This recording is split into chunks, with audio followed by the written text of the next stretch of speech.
Primero, cuando uno piensa en STEAM o uno googlea, quizás lo primero que le aparezca pueda ser algo referente al vapor, ¿verdad? De su traducción en inglés, ¿verdad?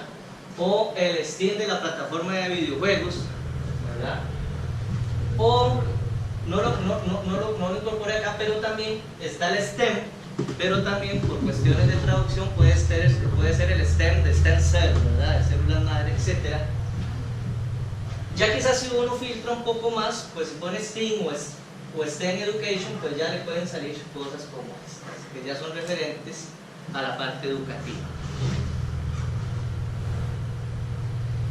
Básicamente es un acrónimo, ¿verdad?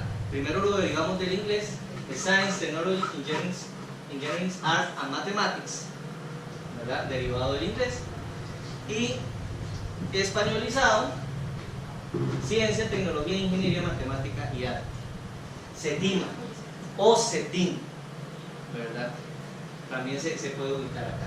Ahora, adelantándome un poco, la parte del arte, pues no solamente involucra la parte artística, ¿verdad? Sino también la esencia del arte es la interdisciplinariedad. El arte viene a incorporar esa parte que venía dejando de lado. O sea, básicamente el STEM, y ojo que no, o sea, sin nada, lo que quiere potenciar, o en algunos países lo que quiere potenciar es la afinidad por profesionales en ciencia e ingeniería. ¿Okay? Ahora, se le incorpora el arte para no solamente potenciar esos intereses, sino también lo que se llamaba, o por lo menos yo llamaba antes, habilidades blandas. Es decir, el trabajo colaborativo, la capacidad de expresarse y muchas otras más, ¿verdad?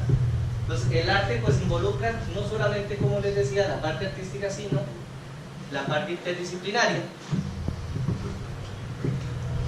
Y aquí pues viene primero cómo se acuña el término, ¿verdad? Que es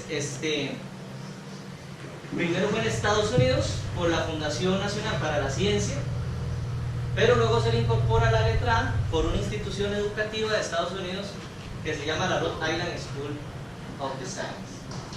En algunos casos pues también esta A significa Arts and Design, o sea, arte y diseño, se le incorpora.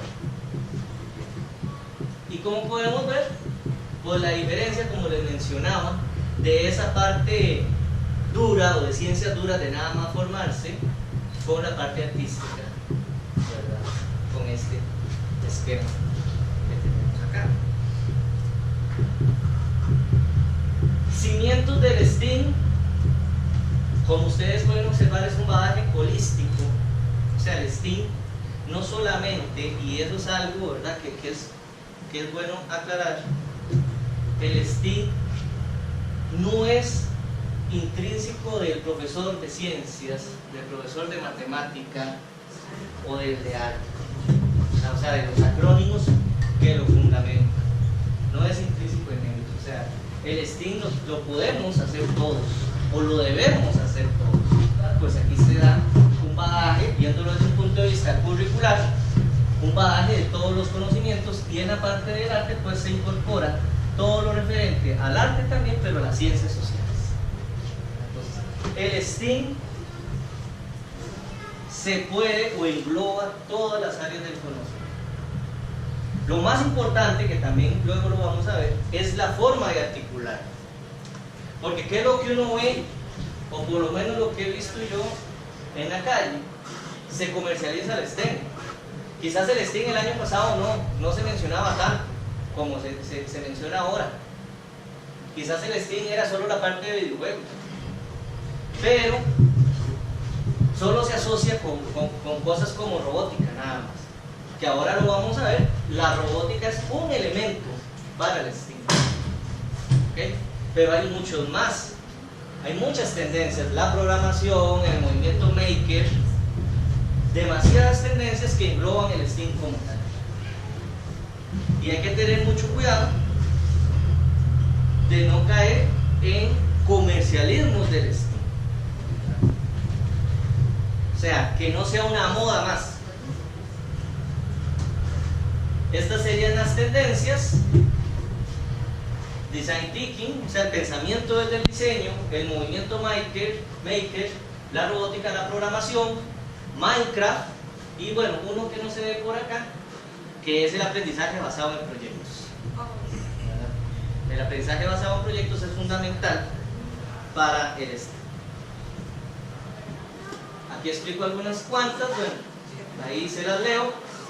El Design Thinking visto desde la perspectiva educativa, porque el Design Thinking es una herramienta, una tendencia muy poderosa que tendrá menos de unos 3-4 años, que surgió en la parte comercial, ¿verdad? O en la parte de publicidad sobre todo. Entonces es una metodología innovadora que nos va a ayudar a solucionar problemas de nuestro centro educativo, encontrando soluciones sencillas y de bajo costo, adaptadas a nuestros alumnos y entorno. Se basa en la colaboración, observación, experimentación y continuidad y continua evaluación, de los recursos obtenidos. Entonces el Design Thinking como tal sirve para, ya yéndome un poco más a lo específico del Design Thinking, para proponer una idea, generar un proyecto, etc. ¿Cómo se empieza? Bueno, la idea usted prototipa, o en algunos casos utilizan el término pretipage, ¿verdad?, hasta generar un proyecto para emprender.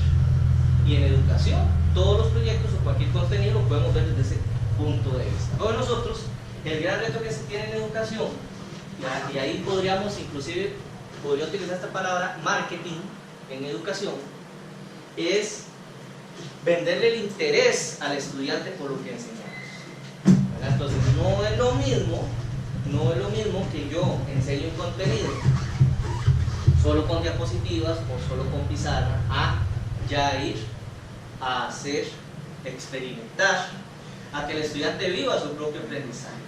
Ir desvinculando o ir bajando ese rol que solo es el docente, el generador o el que plasma el conocimiento, más bien que sea el estudiante el que lo vaya obteniendo y que el docente pues sea un facilitador en el proceso. El aprendizaje en proyectos, basado en proyectos, que según Bonnet, él lo describe en dos ejes elementales, que serían, para desarrollar el aprendizaje por proyectos, son la autonomía y la motivación. La primera, porque pretende que el alumno adquiera un papel protagónico en su aprendizaje. O sea, cambiar el paradigma de que el estudiante tenga ese rol pasivo y más bien sea activo. Y porque además de su aprendizaje, y porque además este aprendizaje tiene que ser significativo para que quede bien fijado. Y la segunda, la motivación, porque si algo nos interesa, pues le vamos a poner el mayor esfuerzo en realizarlo. Contrario al aprendizaje de forma mecánica, que no es funcional para el futuro y es olvidado con rapidez. En mi experiencia como profesor de física, yo le decía a los estudiantes, bueno, está bien, usted pasa el examen y excelente, pero a mí lo que me gustaría es topármelo dentro de unos 2 años y que lo que hablamos en el curso usted lo recuerde y lo haya interpretado. Porque el aprendizaje mecánico a veces es nada más, ok, aprendí algo, resolví la ecuación, hice el examen y me desentendí, ¿verdad? Entonces desvirtúa el aprendizaje significativo como tal.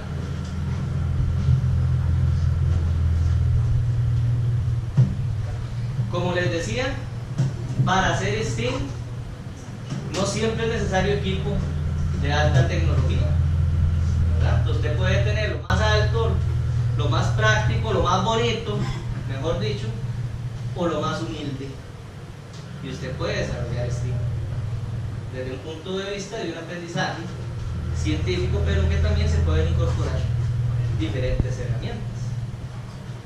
Por ejemplo, este generador yo lo hice y lo único que utilicé fue un motorcito de impresora, un par de LED y un ventilador de fuente de poder.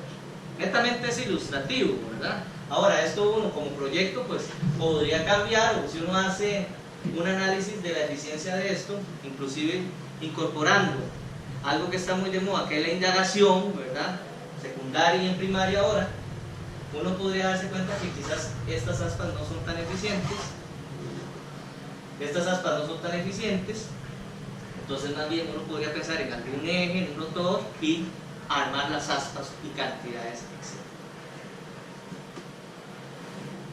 Ahora, aquí más descripciones. Como les decía, el motor de impresora utiliza obviamente para el discurso del desarrollo sostenible y también para dar a entender que todo es con recursos de uso común, pues una botella de un fresco plástico. Ahora, antes de explicar un poco más todas estas imágenes también, como les decía hace un rato, usted no ocupa saber electrónica, está forzado a saber electrónica o programación para hacer STEAM como profesor. Usted lo que tiene que tener en primer lugar es la voluntad y la disposición. No le voy a negar también que, y lo vamos a ver también más adelante, el apoyo administrativo, porque eso facilita mucho las cosas, sobre todo en secundaria, ¿verdad? En universidad tal vez no, porque ya estamos hablando de cursos de cátedra, aunque se puede incorporar igual la parte administrativa ahí, se habla desde el perfil del coordinador de cátedra y los cursos, pero básicamente es la interdisciplinariedad y el trabajo en equipo. O sea, yo soy profesor, voy a hacer todo lo contrario a lo que es mi formación. Yo soy profesor de estudios sociales y quiero incorporar en algún tema. Entonces, me valgo del apoyo de un profesor de matemáticas en función del proyecto que quiera hacer, de un profesor de ciencias, de un profesor de informática, de lo que yo quiera. Y ahí articulamos. Y aprovechando la interdisciplinaridad inclusive, podría uno generar un proyecto que se evalúe en las asignaturas que uno involucra. Pero el reto está en salir de ese tabú que algunos docentes tienen de que yo hago las cosas yo solo, ¿verdad? Y ese miedo a preguntar lo que no sé. Ese es el primer reto o paradigma que nosotros como docentes pues tenemos que romper. Son tendencias, con el STEAM se puede hacer cosas así, ¿verdad? O generar campos de aprendizaje como estos, ¿cierto? Para salir un poco del aula tradicional de solo los pupitres y cosas así. Pues, por ejemplo, en esta imagen se puede ver que es una coronilla y de cartón, ¿verdad? O una máscara, e incorporaron, bueno, no sé si se distinguirá, pero aquí unos lentes, ¿verdad? O las tendencias de los Fab Lab o de los Proto Lab, ¿verdad? Que es llegar con una idea y empezar a hacer.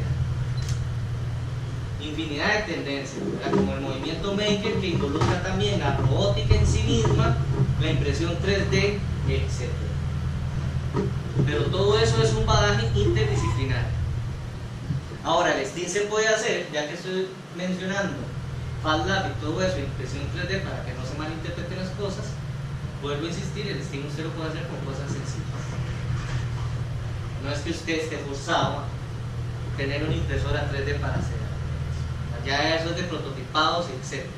Pero el STEAM es básicamente una articulación de un proyecto donde usted involucre muchos actores que posteriormente vamos a ver. Otros ejemplos. Para los del área de física, pues esto es un tablerito de circuitos que lo había diseñado, bueno, lo propuse como una tarea y era con clavos. Entonces no es necesario pues una protoboard o algo así por si uno quisiera hacer algo de esta índole. Y estas son imágenes de un taller que en su momento di STEAM en una institución privada a profesores y los tiramos al suelo, ¿verdad? Para que diseñaran una clase de energías renovables y aprovechar recursos sencillos. Y esto mismo se puede hacer con estudiantes, ¿verdad? A las edades de uno es feliz a veces haciendo esto y no estar solo en esto. Entonces, son cosas que rompen un poco los paradigmas y se cambia, ¿verdad?, la estructura. Ahora, no es que les diga a ustedes que hagan clases así todo el tiempo, ¿verdad? Los cursos no lo van a permitir, ¿ya? Pero de vez en cuando, para salir un poco de los esquemas tradicionales que caemos usualmente. elementos importantísimos para el STEAM pues es la innovación y por supuesto el aprendizaje por competencia. Igual repito, si tienen alguna observación u opinión la pueden hacer. También tengo un documento en PDF que es una memoria de este mismo tema que había hecho para un festival internacional de matemáticas. Entonces ahora al final se los puedo pasar o me dan su correo y yo se los envío. Es más, como es una memoria para un festival, entonces viene con más detalle, ¿verdad? Todo esto que estamos hablando, formato de artículo, por decirlo de alguna manera, pues si quieren pues, tener mayores elementos, ahí ya escribo todo lo que es la tendencia Maker, el Scratch, cosas de ese tipo. Para que la sociedad funcione necesitamos todo tipo de disciplinas y habilidades. ¿Cuáles crees que serán las más importantes para que las aprendan nuestros hijos en el futuro? Las habilidades necesarias para trabajar, aprender y ser ciudadano del siglo XXI se han unificado. Son las mismas habilidades. Verás, hay gente que hace largas listas, pero yo creo que al final se reduce a un par de cosas. Un estudiante debe aprender a pensar de manera crítica. Esto significa, según mis investigaciones, que los estudiantes deben saber hacer muy buenas preguntas. Hoy en día, saber hacer buenas preguntas es mucho más importante que memorizar respuestas fáciles. La segunda habilidad necesaria es la capacidad de colaborar. Cada vez más todo el trabajo se realiza de forma colaborativa. La tercera es tener buenas habilidades comunicativas, tanto orales como escritas, y también para escuchar. Por último, deben resolver problemas de forma creativa. Descubrí con mi investigación que hay dos tipos de innovaciones. Las que crean nuevas posibilidades, y eso es cuestión de juntar tiempo y talento, como Steve Jobs, y las innovaciones que son el resultado de soluciones creativas a problemas. He descubierto que solucionar problemas de forma creativa es cada vez más clave, es la habilidad más demandada. Esas son las 4 habilidades importantes, pero además creo que hay un par de disposiciones importantes.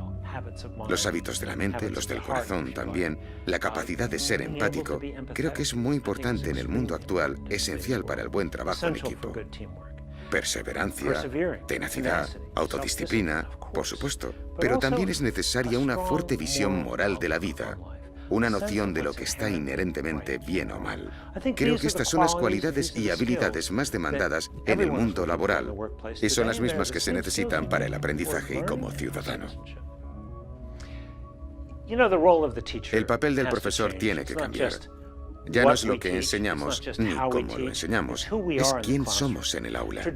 Hasta ahora, los profesores trabajaban en un contexto de escasez de conocimiento, pero hoy ya no es así. El conocimiento es un producto, es gratis, está en cualquier dispositivo con acceso a Internet. No hacen falta un colegio ni un profesor para adquirir conocimientos. ¿Qué es entonces un profesor en el siglo XXI? Yo defiendo que un buen profesor es un instructor de resultados. Instruye a los alumnos para alcanzar sus mejores resultados. Un buen profesor entiende el mundo del que vienen los alumnos y el mundo para el que debe prepararlos. Instruye constantemente al alumno para lograr estándares mayores.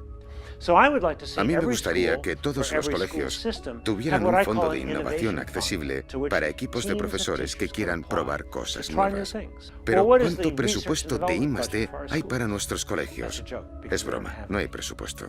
Cuando investigué a algunos innovadores jóvenes, descubrí que tanto sus padres como sus profesores habían animado de manera explícita su motivación intrínseca y su potencial con 3 cosas: juego, pasión y propósito. Nacemos siendo curiosos, creativos e imaginativos. Es el ADN humano.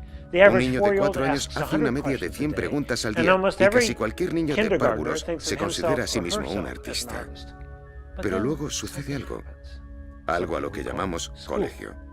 Porque los niños cuando tienen 10, 11 o 12 dejan de hacer preguntas y empiezan a preocuparse por acertar las respuestas del examen.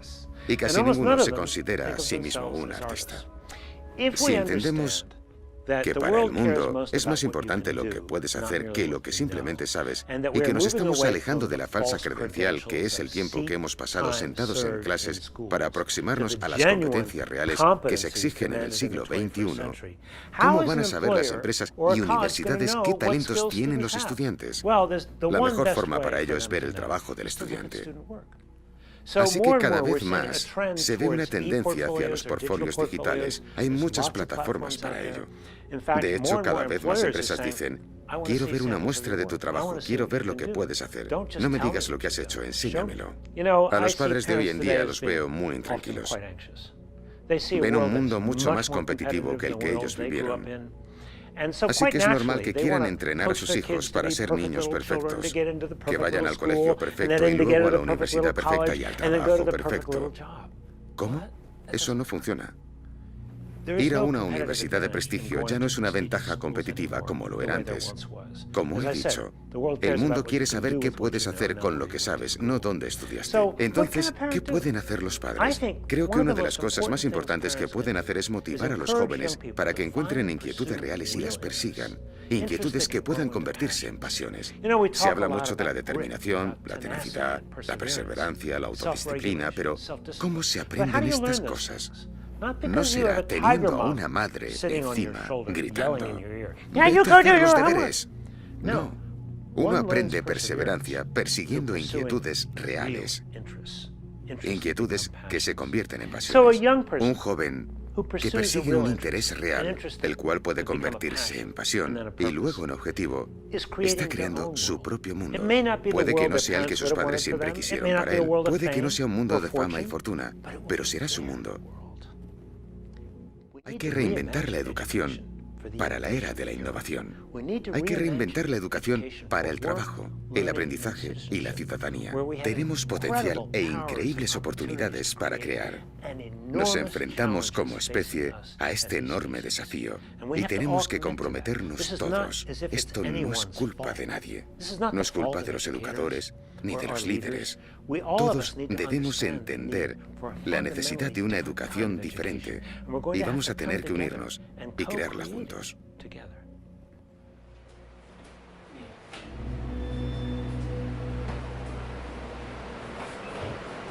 Bueno, él sobre todo resaltó unos aspectos que aquí los quise anotar y también voy a poner otro por acá muy importante: la empatía. Entonces, para todo proceso de enseñanza, pues tenemos que propiciar en los estudiantes el pensamiento crítico, la habilidad de hacer preguntas, como hace un rato lo mencionamos y en el video también, la colaboración, la comunicación, la resolución de problemas de forma creativa, que procesos como el STEAM facilitan y potencian, ¿verdad? O dentro de nuestras actividades diarias como docentes tenemos que tener ya esta premisa también, ¿verdad? Para irlas involucrando, y la empatía sobre todo, ¿verdad? Esa anuencia a respetar el pensamiento de mi par, ¿verdad? Todo eso que solo sean con sentimientos empáticos y demás, pues potencian y facilitan no solo un proceso de enseñanza y aprendizaje, sino un proceso de convivencia social y humana, ¿verdad? Por decirlo, o por ampliarlo en un sentido más grande.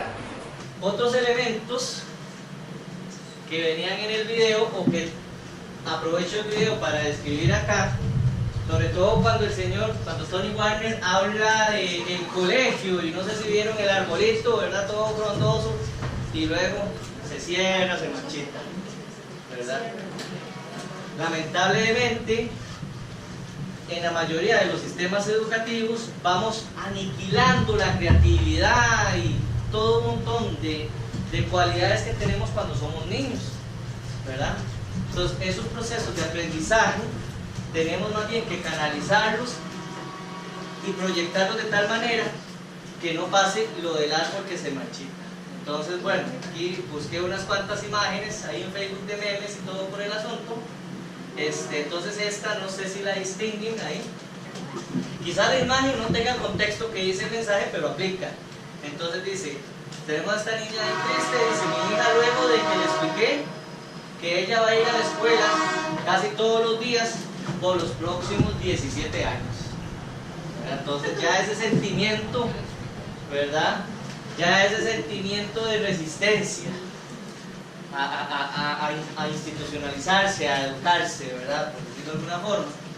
Este otro, de un sistema educativo cerrado, rígido, donde las ideas cuadradas son las que se enfocan. O también, solo lo que digo yo es correcto, ¿verdad? Hay otro parecido, me imagino que lo han visto, el famoso de los tronquitos, ¿verdad? Donde es un salón de clase y están ya todos los troncos cortados y el papá tronco está metiendo al hijo y el tronquito, bueno, no es tronco, es un poquito ya más arbolito, ya va directo al aula y el profesor, ¿quién es? Es un hacha, ¿verdad? Este que más bien refleja lo contrario, o parte de lo que también decía Warner, de potenciar las habilidades creativas de nuestros hijos o de nuestros estudiantes. Entonces, si raya la pared, y póngale algo así. Si raya la pared, usted tiene dos opciones, ¿verdad? La chancleta, o más bien estimularle la habilidad que usted tiene, ¿verdad? Entonces, esto es generalizado, es tanto para padres como para docentes.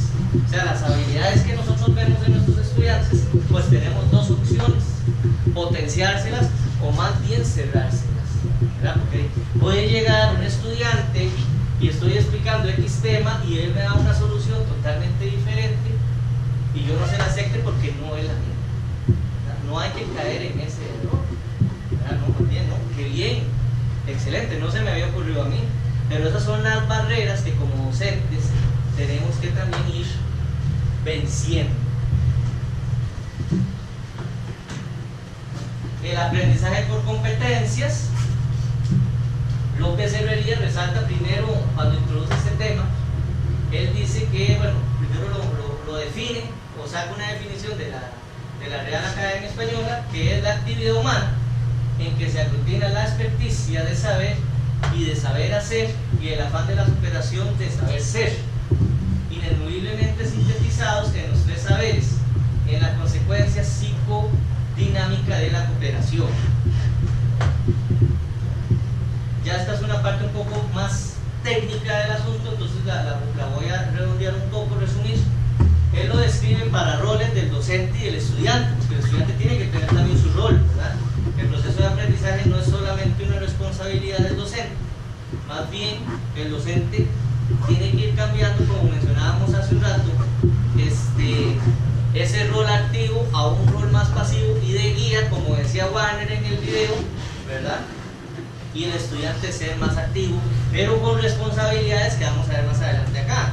Entonces, él describe un modelo puntual en el que básicamente el docente no apoya la educación basada en el logro de competencias, es decir, que no atiende la globalidad de la personalidad que se educa, no fortalece la exigencia de la aplicación de los conocimientos y no considera ni valora el trabajo cooperativo de los profesores y alumnos. Esa es como una tendencia, no sé si tirando un poco al conductismo o solamente a que yo soy el que transmite el aprendizaje.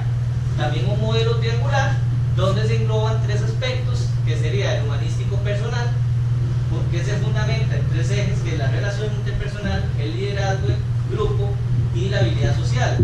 La parte sociocultural, que es la basada en la receptividad, apertura y participación y compromiso del profesor hacia los estudiantes, o sea, que él acepta aportes o acepta interactuar de una mejor manera con los estudiantes. Y el epistemo tecnológico, que es crear y potenciar el deseo de saber, la inquietud intelectual y la cultural. Como se puede observar, es más integrador que el anterior, ¿verdad? Y en el caso de los estudiantes, pues evidentemente que sea comprometido, que sea activo y participativo, que sea un lector e investigador y a su vez cooperativo, como persona, como profesional y como ser ético cultural.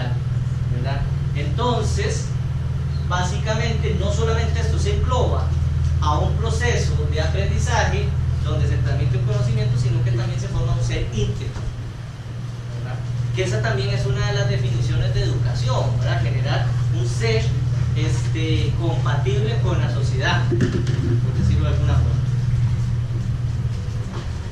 Dentro de las competencias viene un cambio de paradigma, ya quizás más actualizado, ya no tan cambio como fue en su momento, que es la introducción de competencias digitales que rigen la alfabetización del siglo XX, que ahora se basa en las 3X, basado en el idioma inglés, de la exploration, expression y el chance, o sea, explorar, expresarse e intercambiar, que se contraponen a las anteriores, que eran las de las 3 R's, de writing, reading y arithmetic, o sea, de escribir, leer y hacer cálculos. ¿Okay? Entonces, explorar, expresarse e intercambiar es parte de los nuevos paradigmas que también se integran al STEAM como tal o a cualquier proceso interdisciplinario que queremos llamar, porque básicamente el STEAM viene a englobar la interdisciplinariedad que se nos venía hablando desde hace tiempo y aprendizaje,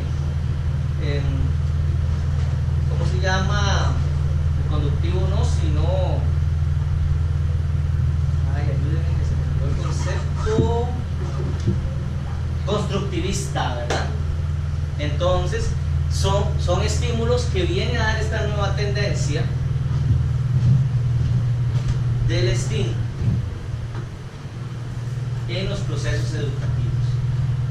Pero ahora, ya para ir finalizando, es muy importante para la implementación del STEAM o cualquier otro proceso educativo el rol de los actores o los actores que tienen que estar involucrados. Evidentemente la institución educativa en la parte administrativa como tal, ¿verdad? Porque en muchos procesos de enseñanza y aprendizaje, para que se den con eficiencia, tienen que ser asimilados o comprendidos por la parte administrativa, y eso lamentablemente no sucede. Entonces, los administrativos tienen que empatizar, aprovechando el uso de la palabra, en esos procesos. Porque si los administrativos entienden lo que conlleva un proceso de enseñanza y aprendizaje, van a facilitar, valga la redundancia, los procesos administrativos también que conllevan a eso. Y la comprensión, es decir, que un profesor quiere hacer un proyecto de feria científica o un proyecto de demostraciones científicas o artístico, si la sección administrativa empatiza, comprende, le va a facilitar las cosas y no va a poner baches u obstáculos, cosas que en la mayoría de nosotros nos ha sucedido lamentablemente, o quizás no, y ojalá que no suceda, cuando llegamos con alguna idea de proyecto, porque hay que pensar también en los demás. Una actividad similar a esta pues involucra quitar a estudiantes o pasarlos del grupo o la clase X en la que estaba a las actividades como tal. Nosotros estamos participando ahora con esto del mes de la ciencia, solo para darles el ejemplo, con el Nanotec, y estamos yendo a varias instituciones en diferentes regiones. Fuimos la semana pasada a Los Chiles, esta semana tocaba La Cruz, pero por razones de organización de esto no pudimos asistir. Para las otras fechas, el lunes vamos a Limón y vamos a Buenos Aires. ¿A qué quiero llegar con esto? Que se va a ir a hacer diferentes actividades a diferentes instituciones educativas, donde yo espero que esa parte no nos compete a nosotros, se hayan relacionado estas secciones o esa empatización, ese empatismo, no sé si lo estoy conjugando bien, en el sentido de que se está haciendo una actividad extracurricular, pero para potenciar la ciencia y la tecnología en una institución. Entonces, es un vínculo o una relación muy directa la que se tiene que dar acá.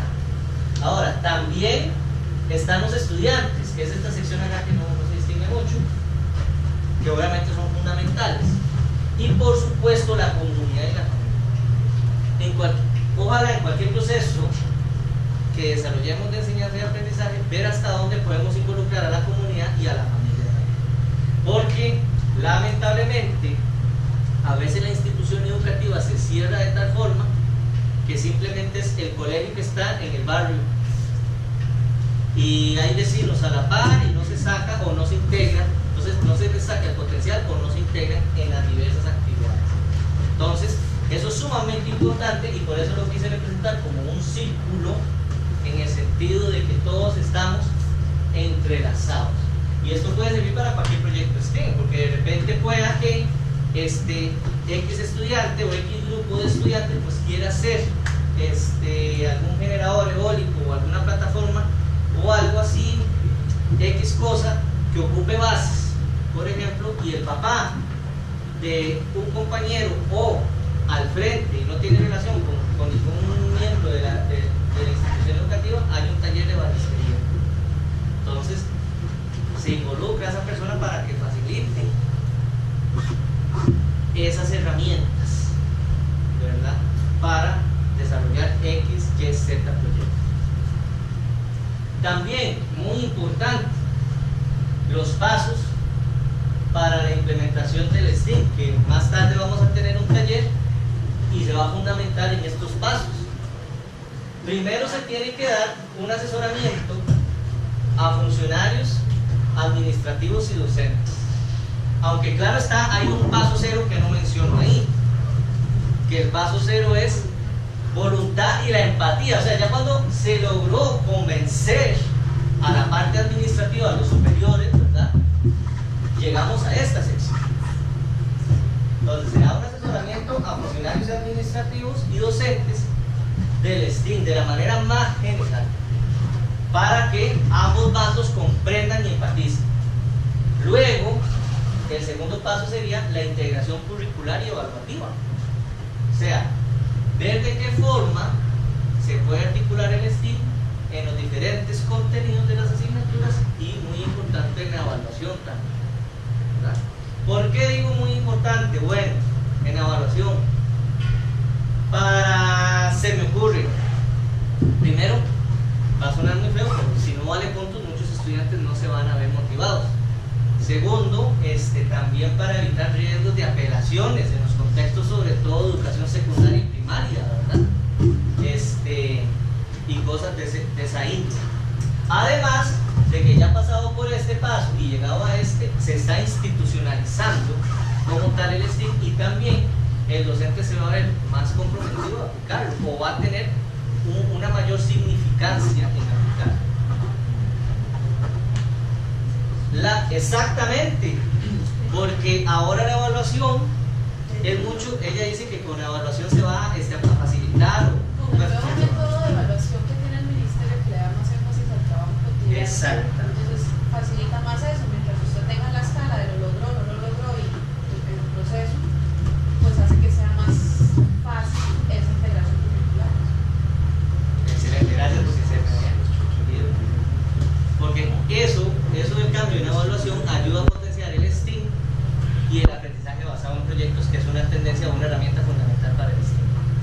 Nosotros hicimos una feria científica, una feria de y educación, era como si estuviera el examen final y eran libres de escoger su experimento, pero lo que era que no era como la feria científica, que no llegue a exponer lo que hizo, que los niños tenían que llegar ahí, y los estudiantes de primaria, o sea, los de secundaria lo hacían, los de primaria tenían que llegar ahí y hacer el experimento.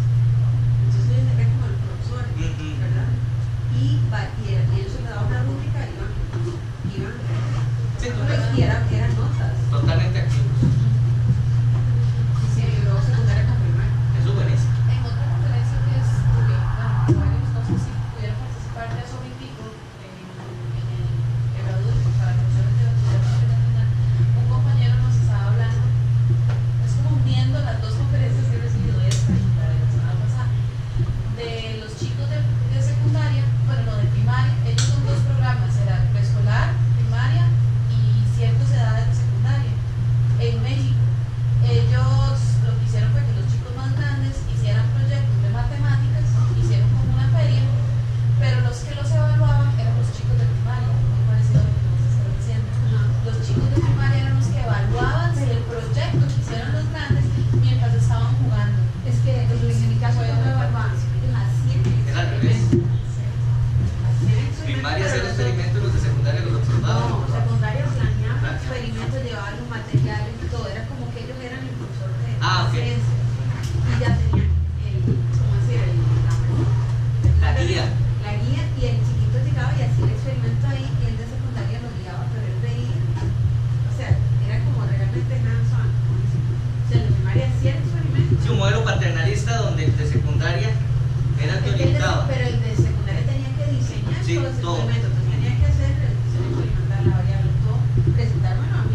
Luego, después de la integración curricular, pues se tiene que dar una conformación de equipos interdisciplinarios de docentes, ¿verdad? Por lo que decíamos al inicio, o sea, no solamente es el de ciencia, no solamente es el de matemática, el de artes o el de tecnología, ¿no? En ese equipo tiene que haber de todo para que se logre canalizar y generar una mejor interdisciplinaridad. Luego el diseño de proyectos a desarrollar, ya sea por estudiantes y profesores. ¿A qué quiero llegar con esto? Que el estudiante puede ser libre de llegar con una idea y empezar a articular, así como evidentemente por los profesores tienen que también tener una lista de ideas o de propuestas de proyectos a desarrollar también. Y por último, pues una confección de un plan de trabajo, de cómo se articula todo esto y también todo el proceso de enseñanza en base al STEAM, donde ahí vendrían cosas como plantillas de informes, de trabajos, normativas de seguridad, si hay equipos X, Y, Z, ¿verdad? Todo eso por el estilo. Importancia del STEAM: facilita y hace más divertido y sobre todo interactivo el proceso de enseñanza y aprendizaje, ¿verdad?, en los estudiantes y profesores. Fortalece la interdisciplinaridad y el trabajo en equipo, además del aprendizaje colaborativo, por supuesto, y promueve el aprendizaje por competencias y la innovación como tal, además de estimular la capacidad de generar preguntas en lugar de aprender respuestas de memoria, como lo presentaba el autor Tony Warner. Estimula y alienta la creatividad, incentiva y aumenta la interacción en las artes o con las artes, y promueve el pensamiento científico y razonamiento basado en la búsqueda de evidencias, y sobre todo y en general el pensamiento crítico, ¿verdad? Esto es fundamental desarrollarlo en todos los procesos de enseñanza y aprendizaje y en todas las asignaturas que se desarrollen en cualquier proyecto de aprendizaje. Ya para para finalizar, una opinión que da Daron Cameron, de una escuela estadounidense, que dice que el STEAM representa un cambio de paradigma de la filosofía de la educación tradicional basada en puntajes de pruebas estandarizadas a un ideal moderno que se enfoca en valorar tanto el proceso de aprendizaje como los resultados. En esencia, desafiamos a nuestros estudiantes a estar equivocados, a probar múltiples ideas, a escuchar opiniones alternas y a crear una base de conocimiento que sea aplicable en la vida real en lugar de un simple examen. Básicamente todo lo que hemos estado reflexionando y exponiendo acá, ¿verdad? Ahora, no quiere decir que los exámenes sean malos, pero sí les quitamos ese protagonismo o pensar de que el estudiante aprende porque se ganó un 100 en un examen. Y es todo lo contrario. De repente, más bien, un estudiante que pasa con un 70 tiene más aprendizaje significativo que un estudiante con un 100. Vuelvo al ejemplo que les decía al inicio. Me toca un estudiante que yo le haya dado física X, por ejemplo la 1, se sacó un 70 y me escribes 4 o 5 años después más física de la cuenta de la que aprendió que uno que se haya ganado un 100 y ya no se acuerda ni siquiera de lo que es un torque. Caballeros, que también aquí el sistema, digamos, nacional de aprendizaje que fomenta mucho el aprendizaje que nosotros le llamamos aprendizaje clínico, que es aprender y luego darlo todo en el examen, pero no queda nada. En cambio, yo siento que con esta propuesta que están haciendo ustedes, lo que se busca es que la persona pues interiorice y maneje esa información, sí, para así que la pueda comprender efectivamente para después aplicarlo. Exactamente, y de hecho, basado en eso que vos describes muy bien, se puede aplicar al final una prueba estandarizada, porque uno con STEAM o por ejemplo con el MEPA, englobando la educación pública, con la indagación, se potencian los aprendizajes, y esto es una opinión muy personal mía, que hacer una prueba estandarizada es como hacer una sopa de letras para el estudiante, ¿ya? 100 preguntas, 80 preguntas, lo importante está en el proceso, y sí, está bien, si hay que medirlo, utilizamos la prueba estandarizada, porque ya hacerlo de manera particular es complicado por la cantidad de estudiantes que se tiene, pero la esencia para derrotar ese paradigma que dice el compañero del aprendizaje bulímico, dijiste, está en el proceso de cómo enseñamos. En el proceso de cómo enseñamos, a pesar de que sí podamos utilizar una prueba escrita o estandarizada, pero si variamos el proceso de enseñanza, hacer un examen de marque con X o con desarrollo, no importa, porque ya sería nada más como para poner una etiqueta frontal. Recomendaciones de lectura, muy rica por cierto. Enseñar y aprender competencias, de López Herrerías. De él extraje lo que hablamos de aprendizaje por competencia. Opinión personal, es un libro muy técnico, por decirlo de alguna manera, ¿verdad? En el contexto educativo. Ya, yo lo leí por leerlo, ¿verdad? Pero lo vi más como para un curso de U. Crear innovadores, de Tony Warner. Él habla de todo un poco, entrevistas, habla de STEM, de STEAM, resalta muchos casos también. Ha hecho entrevistas de empresarios corporativos hasta militares estadounidenses, y también a estudiantes, emprendedores o innovadores. Ahora que él resaltaba lo de los padres de familia, pues aquí viene un caso de un muchacho que se hizo emprendedor por crear zapatillas. ¿Y cuál es el ejemplo que él daba? Que desde niño él estaba interesado o tenía habilidades de arcilla, por ejemplo, y resulta que una tarde le dijo a la mamá: quiero hacer esas Nike Jordan que salen en el anuncio. Estamos hablando del contexto de los 90, de la era de moda de Michael Jordan. Y lo que radica esa sección del libro, que vienen otros similares, y lo que les quiero resaltar a ustedes es que la mamá tenía dos opciones: decirle, juéguesela con la arcilla que ya usted tiene, gris, blanca y negra, o salir y buscarle la de colores. Y hizo la segunda opción. Apagó el tele, lo que estaba viendo, etcétera, y duró como 3 horas buscando las arcillas, las consiguió, y el muchacho le hizo la tele idéntica como la había puesto.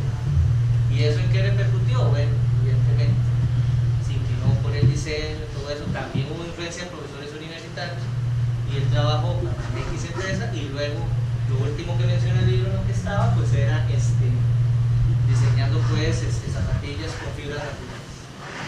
Pero el detalle, ¿qué hubiera pasado si la mamá se hubiera quedado viendo ahí televisión, etcétera? Y que no lo he terminado de leer, de Andrés Oppenheimer, Basta de hacer historias, que da un montón de enfoques. El principal enfoque que él da, o la comparación, es de la educación latinoamericana con la asiática, y ponen muchos ejemplos de países asiáticos que en los 80 estaban igual de pobres o peor que Argentina, que México, Brasil, y ahora están por encima. ¿Y en qué radica esa diferencia? En que potenciaron el Producto Interno Bruto en educación y en innovación.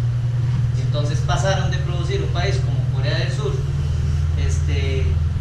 de tener 10 patentes al año o menos de 20 a 800 o hasta 1000, con respecto a países como Argentina, como les decía, que ya se mantuvieron. Y habla del modelo finlandés, habla de los modelos de Singapur, y en la sección que ya voy, que es como el capítulo 7, ya empieza a introducir el ejemplo de Chile, ¿verdad? Que no puedo decirles más porque apenas voy por ahí, pero que Chile sí, digamos, está resaltando un poco más que en los demás países. Es que yo creo que, digamos, uno de los grandes problemas, y eso por lo menos nos ha tocado verlo como profesores universitarios, es que el estándar o el modelo educativo es como una receta de cocina, ¿verdad? Entonces tenés que saber de esta materia, esta materia, esta materia, y hasta que el chico sale a la calle y se enfrenta a lo que es la realidad de su propia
ensimismamiento que tenemos de recursos naturales y la historia, que Bolívar y que aquí que allá. No, olvídese, eso está muy bonito, ¿verdad?